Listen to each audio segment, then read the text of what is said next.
You're seeing increase right now. Whatever it is that you had been going through, the delays, the distractions, the warfare, the witchcraft, coming against your finances, coming against your mind, coming against your spiritual gifts. You had your chain breaking moment. I released that word yesterday.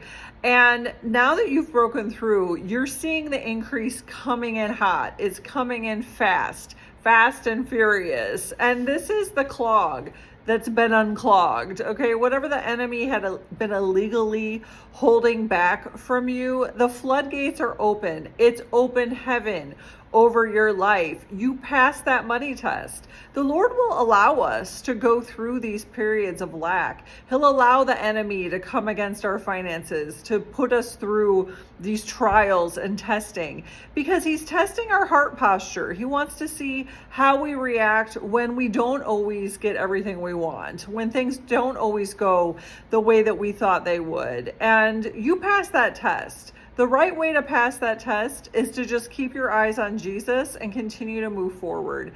And look to Paul, who said, I know how to do a lot with a little, or I'm doing well with a lot. When you get to that point where your happiness is not tied to the number in your bank account, it's not tied to the amount of money that you have coming in, it's tied to your relationship with Jesus Christ, to knowing that you have everything you need in him, that he is your source for everything, that even in times of lack or times of tribulation, that we have peace, we have rest, we have joy in the Lord. And nobody can take that away from us. No situation can rob that from us unless we allow it to.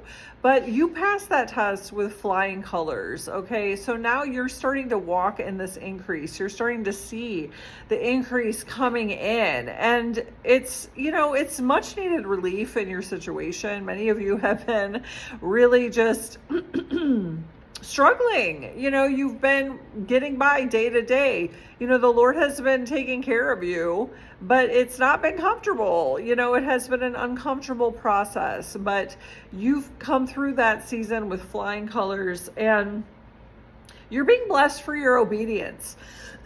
Many of you, even though you had been going through this period of lack, the Lord continued to call you to sow financially into certain people, into certain ministries, okay, into certain ideas, businesses. He was asking you to move forward in faith. And despite what your situation looked like, you went with what the Lord was speaking to you, even when it wouldn't make sense to anyone around you.